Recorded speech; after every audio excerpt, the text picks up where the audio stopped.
तो आज हम लोग डिस्कस करेंगे chapter 6 work energy and power. तो वर्क एनर्जी एंड पावर क्या है, इस जानने के लिए हम लोग पहले डिस्कस कर लेते हैं वेक्टर मल्टीप्लिकेशन क्या होगा। Vector multiplication,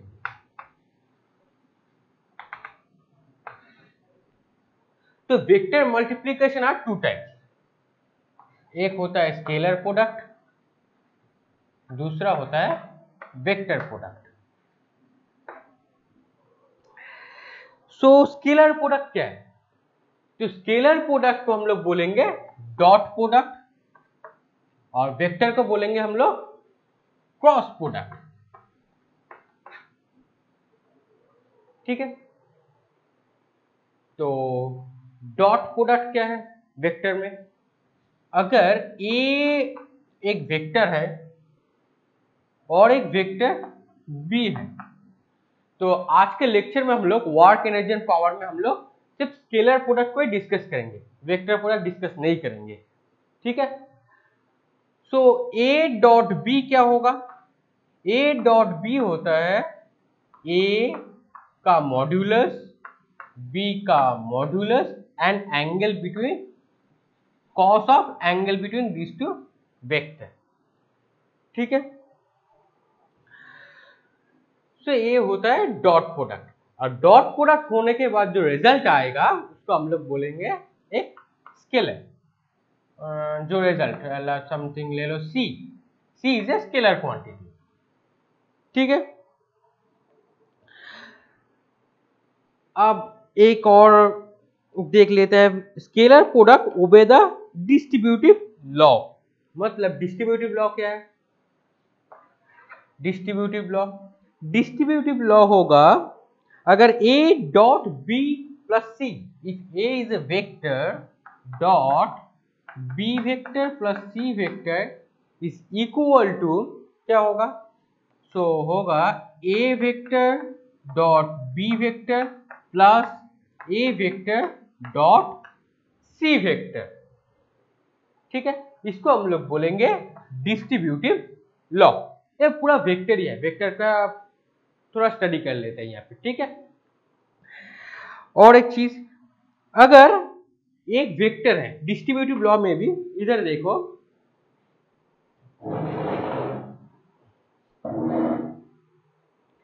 if a is a vector, ठीक है, उसके अंदर एक स्केलर है, इस lambda is a scalar and another b is a vector, तब क्या होगा? सो सिमिलरली ये लैम्डा जो है ये स्केलर था, ये बाहर आ जाएगा, तो फाइनली हमको क्या मिलेगा? A dot B.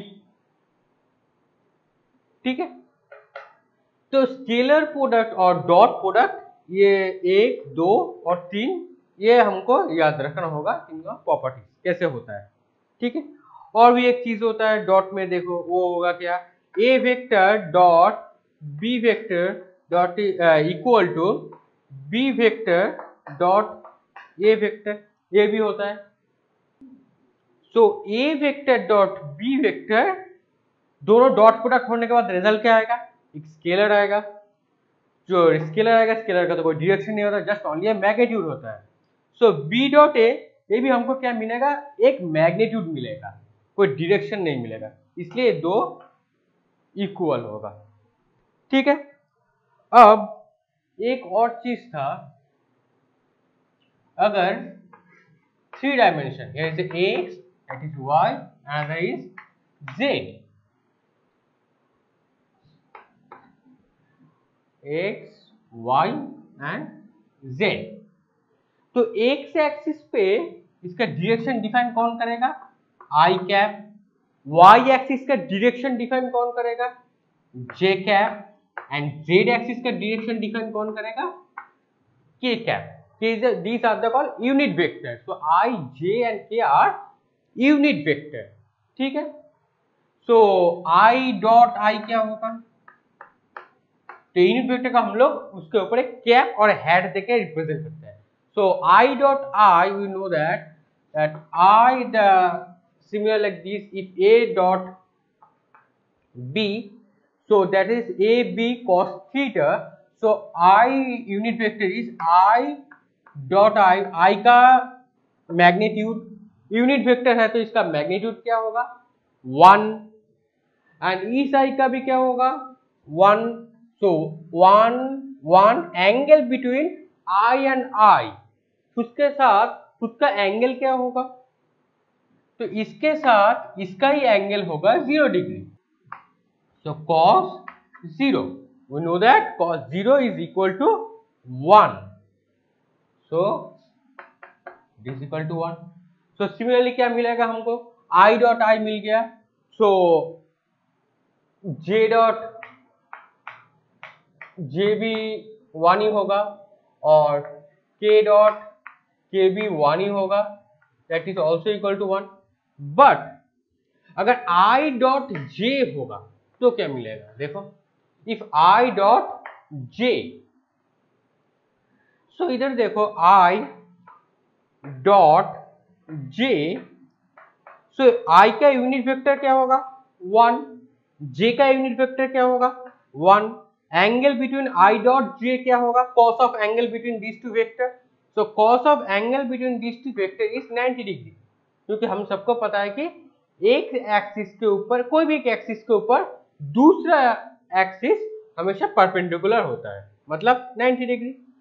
So cos 90 degree, and you all know that cos 90 is equal to 0. So I dot J क्या मिलेगा 0. सिमिलरली J डॉट I क्या होगा, वो भी 0 होगा. और सिमिलरली J डॉट I वो भी 0 होगा. और J डॉट K वो भी 0 होगा, I डॉट K वो भी 0 होगा. ठीक है, अगर दोनों जो यूनिट वेक्टर अगर सेम हुआ तो 1 होगा, अगर सेम नहीं होगा तो 0 आएगा. ठीक है, अब एंगल क्या होगा, तो एंगल तो पता ही चल रहा है ना, A और B का बीच का cos of angle between this two vector. ठीक है, तो अब देखो अगर A vector, now A vector को अगर हम लोग 3 डायमेंशन रिप्रेजेंट करेंगे, 3 डायमेंशन मतलब एक x होगा, एक y होगा और एक z भी होगा. मतलब तो x एक्सिस का यूनिट वेक्टर दे दिया ax i cap, ay j cap, मतलब y एक्सिस मतलब ऊपर a वेक्टर का उसका यूनिट मॉड्यूलस वेक्टर क्या होगा ay, एंड y एक्सिस का डायरेक्शन क्या होगा j कैप. मतलब ये j कैप रिप्रेजेंट करेगा कौन सी डायरेक्शन पे जाएगा. ठीक है, and final az k cap. ठीक है, सिमिलरली अगर b वेक्टर का भी xyz रिप्रेजेंटेशन देखेंगे तो क्या होगा 3 dimensionally. So bx i cap, similarly by j cap plus bz k cap. Now अगर हम लोग a डॉट b करेंगे तो क्या मिलेगा, देखो. सो अगर हम लोग a डॉट b करेंगे, a vector dot b vector, तो मिलेगा ax i cap plus ay j cap plus aj k cap dot bx i cap plus by j cap plus bj k cap. ठीक है, अब देखो dot product क्या होगा. तो पहले एक रूल्स था जो distributive law, vector obey the distributive law, मतलब a dot b plus c क्या हुआ था a b and a c. Similarly तो क्या होगा, इसके साथ इसका मल्टीप्लाई होगा, देन इसके साथ इसका मल्टीप्लाई होगा, देन इसके साथ इसका मल्टीप्लाई होगा, अगेन इसके साथ इसका, इसके साथ इसका, इसके साथ इसका, और फाइनली दिस इज दैट. ठीक है, तो क्या मिलेगा, देखो ax bx i cap dot i cap plus ax by i cap dot j cap plus ax bz I cap dot K cap. Again A Y क्या क्या होगा अभी, A Y B X J cap dot I cap plus A Y B Y J cap dot J cap plus A Y B Z J cap dot K cap. And finally क्या मिलेगा देखो, so finally आएगा A Z, तो A Z B X K cap dot I cap plus A Z B Y, इधर करते हैं A Z B Y that is equal to K cap dot J cap plus A Z and B Z that finally K cap dot K cap. ठीक है, तो इसमें देखो तो सो आई dot आई क्या होगा, पहले हम लोग बोले थे i dot i equal to 1 होता है इधर। ठीक है, तो अगर आई डॉट आई ये 1 होगा तो इसको 1 कर देता हूं। नेक्स्ट आई डॉट आई क्या था, आई डॉट आई 1 था, तो जे डॉट जे भी 1 ही होगा। इधर देखो जे डॉट जे 1 है और के डॉट के भी 1 है, तो इधर भी क्या होगा, ये भी 1, सॉरी जे डॉट जे भी 1 होगा एंड के डॉट के भी 1 होगा। लेकिन आई डॉट जे दो अगर सेम वेक्टर नहीं होगा तो क्या होगा, तो मैंने क्या बोला था देखो, I dot J dot I J dot के आई डॉट के सब 0 होगा। सो बाकी जो वैल्यू होगा I dot J dot I के डॉट जे बाकी सब 0 होगा। So A X B X रह जाएगा, A X B X I dot I 1, so A Y B Y and A Z B Z. ठीक है, ये रिजल्ट आ जाएगा। अब ये करना जरूरी है क्योंकि जो हम लोग वर्क एंड एनर्जी करेंगे तो ये वाला थोड़ा जरूरत पड़ेगा ए डॉट बी। ठीक है, इसलिए हम लोग थोड़ा ये प्रैक्टिस कर लेते हैं। वेक्टर में भी हम लोग ऐसे किए थे, तो यहाँ पे थोड़ा प्रैक्टिस करना जरूरी है। ठीक है, अब देखो एक न्यूमेरिकल भी कर लेता हूं, इजी हो जाएगा।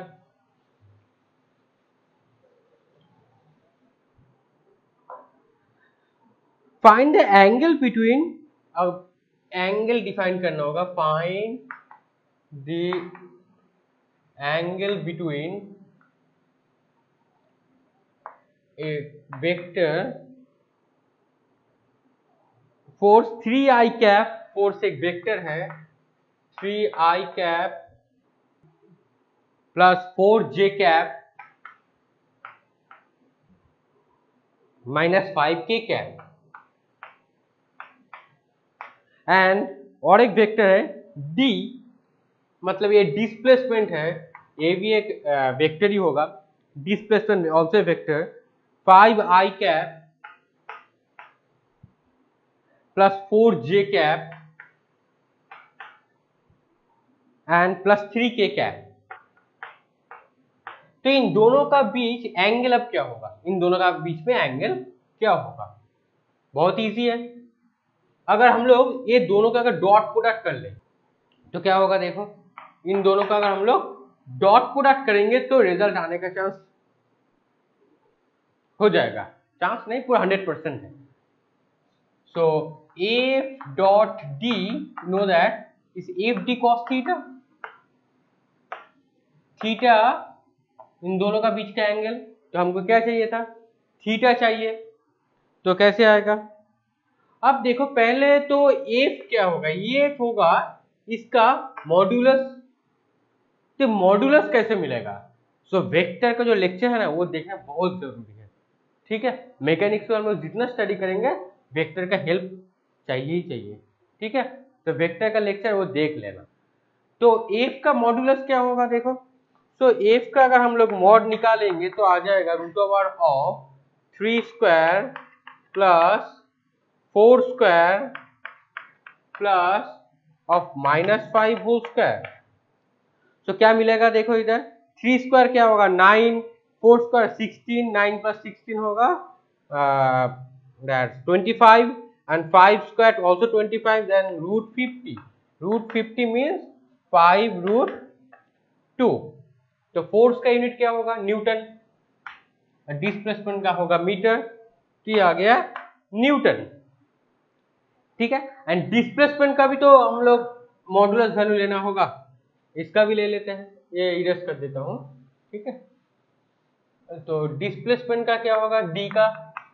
डी का होएगा 5 4 3, तो 5 square plus 4 square plus 3 square का रूट। 5 स्क्वायर क्या होगा? 25 14 plus 9 sorry 16 plus 9 5 root 2 metre. सो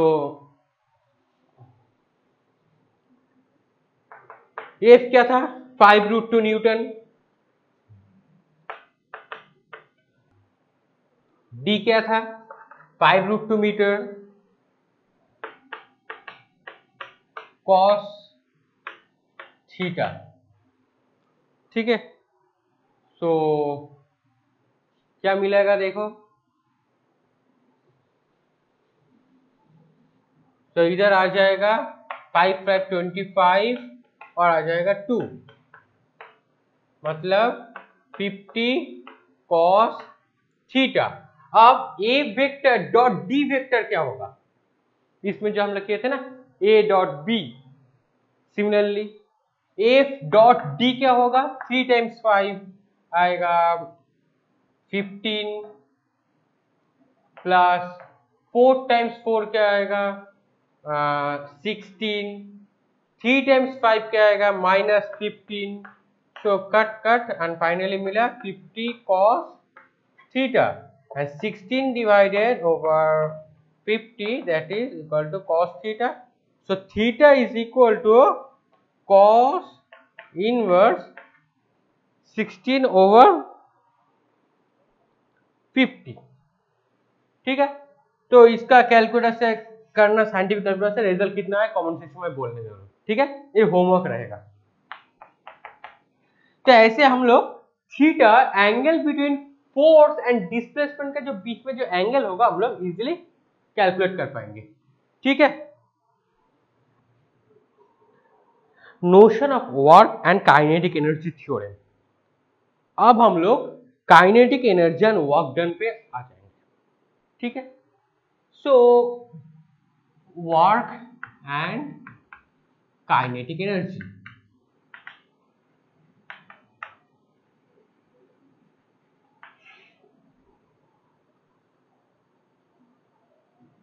जिसको हम लोग बोलेंगे work energy theorem.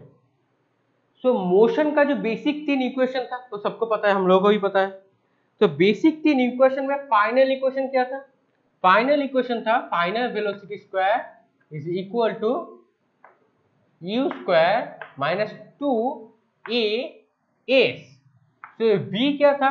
Final velocity. u क्या था? Initial velocity. a क्या था? एक्सेलरेशन। और माइनस a क्या होगा? Is retardation. और s क्या था? डिस्प्लेसमेंट। अगर प्लस a लिया तो एक्सेलरेशन। ठीक है, अब हम ये करेंगे, देखो v square minus u square that is equal to 2as। Okay, and now both side हम m मतलब मास से मल्टीप्लाई कर देंगे, multiplying by m both side. So m v square minus m u square 2a m s। ठीक है, now अगर हम लोग ये जो 2 है इसको इधर भेज देंगे, half m v square minus half m u square that is equal to a m s। ये क्या है? ये एक्सीलरेशन। m क्या है? m है मास ऑफ द बॉडी, जो ऑब्जेक्ट हम लोग लेंगे। ठीक, तो एक चीज याद रखना, जो ऑब्जेक्ट और बॉडी हम लोग लेंगे इसका एक मास होगा, एक अच्छा ही मास होगा, मतलब एक छोटा मास नहीं होगा, मतलब माइक्रो या मिली में नहीं होगा, ठीक है, जिसका मास ग्राम केजी इसमें हो सकता है, ठीक है। तो हम लोग क्लासिकल मैकेनिक्स स्टडी कर रहे हैं, मतलब न्यूटोनियन मैकेनिक्स, ठीक है, जिससे एक बॉडी का एक फिक्स शेप भी होगा, रिजिड बॉडी होगा, जिसका मास है मतलब ग्राम केजी ऑर्डर में है। और हम लोग न्यूटन से छोड़कर अगर आइंस्टाइन पे स्टडी करेंगे तो उसका मास बहुत ही छोटा होता है, लाइक माइक्रो मिली, ठीक है, उस ऑर्डर पर माइक्रो 10⁻⁶ kg, 10⁻⁹ kg, मतलब बहुत ही छोटा हो जाएगा, ठीक है, अगर उस ऑर्डर पे लेंगे। तो हम लोग यहाँ पे माइनस से नहीं, हम लोग यहाँ पे सब प्लस में ही स्टडी करेंगे, क्योंकि ये जो बॉडी है हम लोग क्लासिकल मैकेनिक्स मतलब न्यूटोनियन मैकेनिक्स को हम लोग स्टडी करेंगे। तो इधर देखो एम मतलब इसको अगर हम लोग एम ए एस लिख देते हैं, एम ए क्या होता है, न्यूटन सेकेंड लॉ क्या था, force is directly proportional to acceleration. अगर हम लोग कोई भी एक बॉडी के ऊपर फोर्स अप्लाई करेंगे तो बॉडी इज फील एक्सेलरेट, तो बॉडी थोड़ा एक्सेलरेट होकर चला जाएगा। तो force and acceleration are directly proportional. So here is another constant, that is the mass of the body, that is A और S अभी क्या था, S का डिस्प्लेसमेंट। सो क्या मिला हमको देखो, सो हाफ एम जो v स्क्वायर और हाफ एम u स्क्वायर है, ये काइनेटिक फाइनल काइनेटिक एनर्जी, यह इनिशियल काइनेटिक एनर्जी।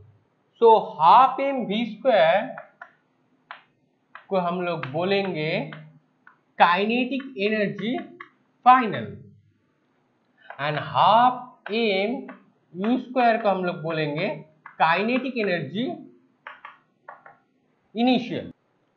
तो देखो क्या आ गया, final kinetic energy final minus kinetic energy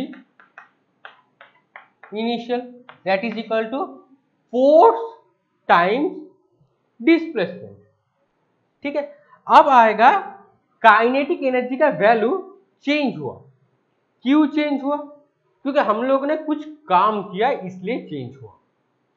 सो जो ये जो एनर्जी का चेंज क्यों होता है, क्योंकि हम लोग कुछ काम करते हैं इसलिए चेंज होता है।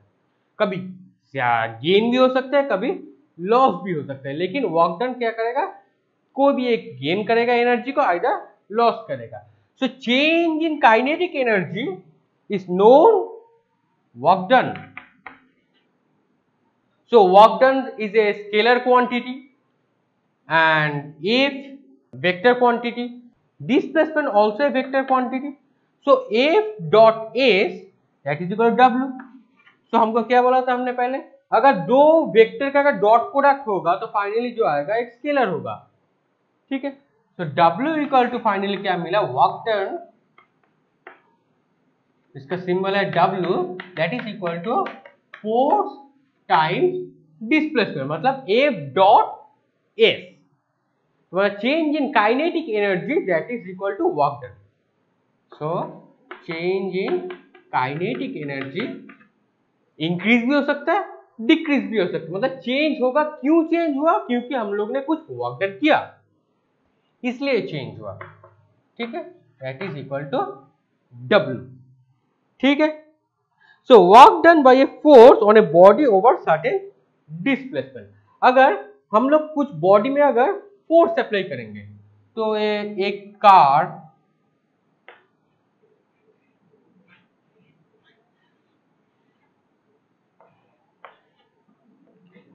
हम लोग ने इधर फोर्स अप्लाई किया तो क्या होगा, ये सामने की तरफ जाएगा, मतलब अभी यहां पर है, फोर्स अप्लाई करने के बाद यहां तक चला गया, मतलब इसका इतना डिस्प्लेसमेंट हुआ। क्यों डिस्प्लेसमेंट हुआ, हमने फोर्स अप्लाई किया, फोर्स अप्लाई के बाद क्या होगा, काइनेटिक एनर्जी का कुछ चेंज हुआ, ठीक है, काइनेटिक एनर्जी का कुछ चेंज हुआ। अच्छा, एनर्जी भी टू टाइप से होता है, ठीक है, याद रखना, एक होता है पोटेंशियल एनर्जी और एक होता है काइनेटिक एनर्जी। तो आज हम लोग जो वर्क और एनर्जी का जो चैप्टर जो लेक्चर पूरा कंप्लीट करेंगे, 1 2 3 जो लेक्चर होगा, तो हम लोग वहां पे पोटेंशियल एनर्जी क्या है, काइनेटिक एनर्जी क्या है, इन दोनों का बीच का रिलेशन क्या होगा, और भी डिटेल्स में हम लोग थोड़ा स्टडी करेंगे। तो आज हम लोग स्टडी करते हैं वर्क डन कहां से आया, जेनरेट कहां से हुआ, मतलब चेंज इन एनर्जी हुआ, तो चेंज एनर्जी क्यों हुआ, ड्यू टू वर्क डन, हमने कुछ वर्क डन किया इसलिए चेंज हुआ। ठीक है, तो इधर आ जाते हैं। तो वर्क डन का एसआई यूनिट क्या होगा, तो work done equal to SI unit क्या है, देखो, तो वर्क डन इक्वल टू क्या है, फोर्स, अगर हम लोग जिस डायरेक्शन में अप्लाई करेंगे उस डायरेक्शन पे डिस्प्लेसमेंट होगा, अगर सामने अप्लाई करेंगे फोर्स तो उसी डायरेक्शन पे डिस्प्लेसमेंट होगा, so that is A dot S. ठीक है, सो एफ का यूनिट क्या है, SI unit is a newton, and S का क्या होगा, मीटर, तो यूनिट होगा न्यूटन मीटर, और न्यूटन मीटर को हम लोग क्या बोलते हैं, it's called joules, so joules equal to newton metre. ठीक है, और एनर्जी का भी यूनिट जूल्स ही होता है। ठीक है, मतलब चेंज इन एनर्जी, मतलब एनर्जी का चेंज हुआ, मतलब जूल्स का चेंज हुआ, तो वर्क डन भी तो जूल्स ही होगा। ठीक है, so joules equal to newton metre, और सीजीएस में क्या होगा, सीजीएस में होगा आर्ग, सो आर्ग इक्वल टू क्या होगा, न्यूटन तो नहीं होता, इधर होता है डाइन, डाइन मीटर क्या होगा, सेंटीमीटर, सो ऐसा यूनिट का वर्क डन है जूल्स, और सीजीएस में क्या होगा, आर्ग, ये याद रखना। ठीक है, सो वर्क डन क्या है, अगर हमने फोर्स अप्लाई किया, देखो फिर से और एक बार डायग्राम देखो, एक बॉडी है, ठीक है, एक बॉडी है, ठीक है, बॉडी के ऊपर फोर्स अप्लाई किया, कोई एक बच्चा इसको खींचता है एक रोप से उधर, इसको बॉडी को, इसका जो बॉडी इसको उसकी तरफ खींचने लगा। ठीक है, तो इसका डिस्प्लेसमेंट कौन सी डायरेक्शन पे होगा, इसी डायरेक्शन पे होगा, तो डिस्प्लेसमेंट हुआ इस डायरेक्शन पे, फोर्स अप्लाई किया उसने, ऊपर में ऐसे खींचा, लेकिन तो ऊपर तो नहीं चला जाएगा। ठीक है, तो फोर्स इधर अप्लाई किया, डिस्प्लेसमेंट इधर हुआ, ऊपर नहीं चला जाएगा, ये घसीटता हुआ चलता जाएगा, तो फोर्स और डिस्प्लेस का मेन का, फोर्स और डिस्प्लेसमेंट का बीच का जो एंगल वो है थीटा, सो फाइनली क्या था, W equal to F dot S, मतलब F S cos theta, cos of angle between F and S. ठीक है, यह work done. Okay, so the work done by a force is defined to be the product of the component of the force in the direction of the displacement and the magnitude of this displacement। ठीक है, तो इससे और भी एक चीज देख लो, यहां से आएगा, अगर F उधर जाएगा, ठीक है, ए तो A डॉट बी से ये आ गया, और भी एक चीज से ये भी आएगा, देखो F अगर इधर गया, ये अगर cos थीटा हुआ, तो F का ये एक्स एक्सिस इधर है y एक्सिस, सो y एक्सिस का कंपोनेंट क्या होगा, क्योंकि हमने क्या बोला, वर्क डन क्या होगा, फोर्स जिस डायरेक्शन पे अप्लाई करेंगे डिस्प्लेसमेंट भी वही डायरेक्शन पे होगा, मतलब इस डायरेक्शन पे हम लोग का फोर्स जाएगा, तो F का ये एक्स एक्सिस वाला कंपोनेंट क्या होगा, that is equal to F cos theta, दोनों का प्रोडक्ट ले लो तो क्या आएगा, अगर इसका भी एक मैग्नीट्यूड इधर ले लिया, इसका मैग्नीट्यूड ले लिया, तो क्या आएगा, तो W equal to F cos theta, ठीक है, और times S, so F S cos theta, so that is equal to F vector dot S vector. So अगर आंसर से भी हम लोग, बैक प्रोसेस से भी हम लोग ये आ सकते हैं। ठीक है, इसका कंपोनेंट निकाल के ये वाला आएगा। ठीक है, नेक्स्ट, वर्क डन कुछ कुछ केस में जीरो होता है, कब जीरो होगा और क्यों जीरो होगा वो थोड़ा जानना पड़ेगा। ठीक है, तो पहले if the displacement is zero, अगर डिस्प्लेसमेंट जो एस है ये अगर जीरो हो गया तो वर्क डन भी जीरो होगा। क्यों? फोर्स अप्लाई किया लेकिन कुछ डिस्प्लेसमेंट भी नहीं हुआ, तो एस का वैल्यू क्या होगा? जीरो होगा। और जीरो के साथ किसी का मल्टीप्लाई करेंगे तो रिजल्ट क्या आएगा? जीरो ही आएगा। So work done equal to zero. तो फर्स्ट केस क्या है? वर्क डन कब जीरो होगा?